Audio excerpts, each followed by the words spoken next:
Hai, apa kabar semua? Semoga sehat dan dalam keadaan baik. Pada video sebelumnya, kita membahas beberapa daftar negara miskin, dan kita bisa melihat dari daftar itu, negara-negara miskin tersebut didominasi, bahkan semuanya dari benua Afrika. Jadi, Mamang Info mencoba mencari informasi mengenai mengapa negara Afrika masuk dalam zona kemiskinan.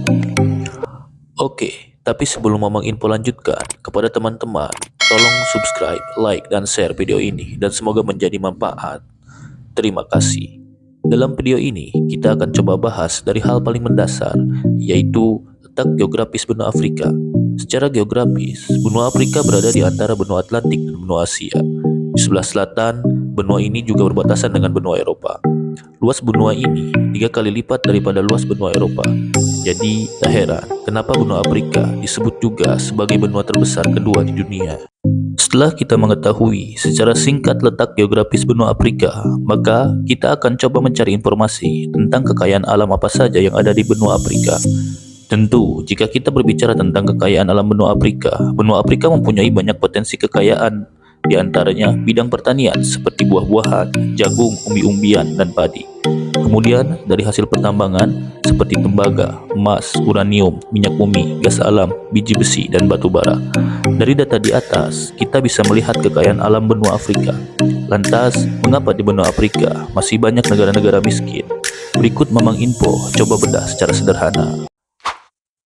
Pertama, kualitas sumber daya manusia. Jumlah pendidikan anak di Afrika sangatlah rendah. Afrika juga kurang memperhatikan masalah pendidikan. Dilansir dari brainly.co.id dan Republika, salah satu penyebab rendahnya kualitas pendidikan adalah buruknya fasilitas pendidikan.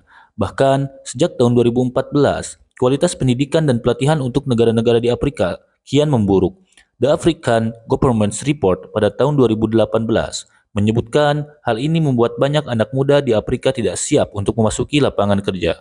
Laporan itu menggunakan data dari Ibrahim Index of African Governments, sebuah survei paling komprehensif di benua tersebut. Survei tersebut menemukan angka masuk dan akses pendidikan ke perguruan tinggi masih sangat rendah. Mo Ibrahim Taipan asal Sudan yang mendirikan yayasan penelitian itu mengatakan Afrika harus mengatasi isu ini. Ia mengatakan Afrika memiliki masalah di sektor pendidikan. Ketika Anda melihat demografi dan Anda melihat pertumbuhan ekonomi, Anda akan melihat sebenarnya kami jauh tertinggal, kata Ibrahim. Kedua, infrastruktur yang kurang memadai. Menurut para peneliti, di Overseas Development, kurangnya infrastruktur di Afrika menjadi batasan paling signifikan terhadap pertumbuhan ekonomi. Afrika mengalami kualitas yang buruk dan layanan infrastruktur yang mahal dibandingkan bagian dunia yang lain. Diperkirakan, hal ini membatasi produktivitas hingga 40% dan mengurangi PDB benua tersebut sekitar 2% per tahun. Menurut sebuah studi pada tahun 2015 oleh Bank Dunia dan Komisi Ekonomi PBB untuk Afrika yang disebut meningkatkan ketahanan iklim infrastruktur Afrika, beberapa lembah sungai dapat menjadi lebih basah di bawah skenario jalur emosi global tertentu, misalnya lembah Sungai Orange dan DAS Kongo, sementara DAS lain seperti DAS Zambezi bisa menjadi lebih kering. Sedangkan menurut Brookings.id pada artikel yang berjudul Paradoks Infrastruktur Afrika, infrastruktur yang buruk terus menghambat pertumbuhan ekonomi di sub-Sahara Afrika. Selain itu, menurut publikasi baru-baru ini oleh McKinsey & Company, upaya kawasan ini untuk mengatasi kesenjangan ini seringkali menghasilkan proyek infrastruktur yang tidak pernah melampaui tahap perencanaan. Lebih khusus lagi, laporan McKinsey menemukan bahwa meskipun investor internasional memiliki selera dan modal yang cukup untuk mendanai proyek infrastruktur Afrika, 80% proyek infrastruktur gagal pada tahap kelayakan dan perencanaan bisnis. Para penulis menggambarkan fenomena ini sebagai paradoks infrastruktur Afrika, di mana di tengah permintaan proyek yang tinggi, pasokan modal dan investor yang memadai, dan proyek potensial yang besar, terdapat investasi yang tidak mencukupi untuk proyek infrastruktur di wilayah tersebut.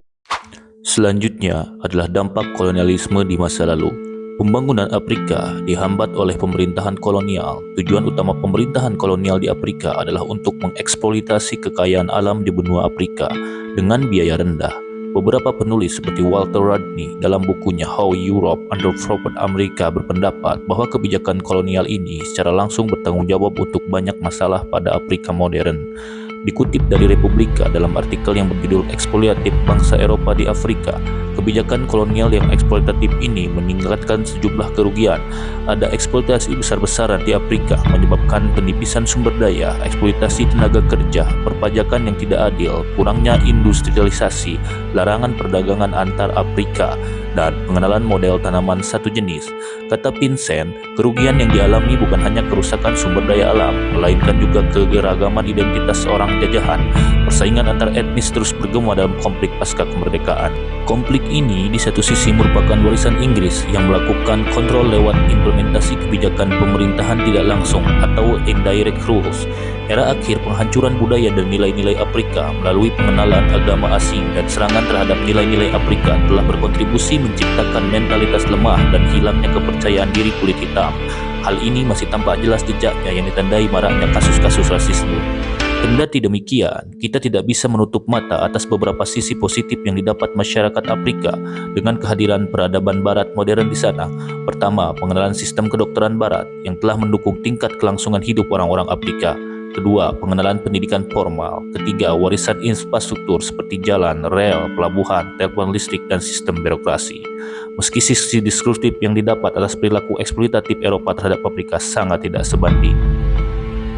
Setelah kita bahas secara sederhana tentang apa yang terjadi di Afrika, maka kita bisa ambil kesimpulan bahwa penyebab besar Afrika bisa menjadi benua yang masuk dalam kemiskinan adalah kualitas sumber daya manusia, infrastruktur yang kurang baik, dan dampak kolonialisme di masa lalu. Mungkin itu saja yang bisa Mamang Info sampaikan. Semoga bisa menjadi manfaat buat kita. Terima kasih.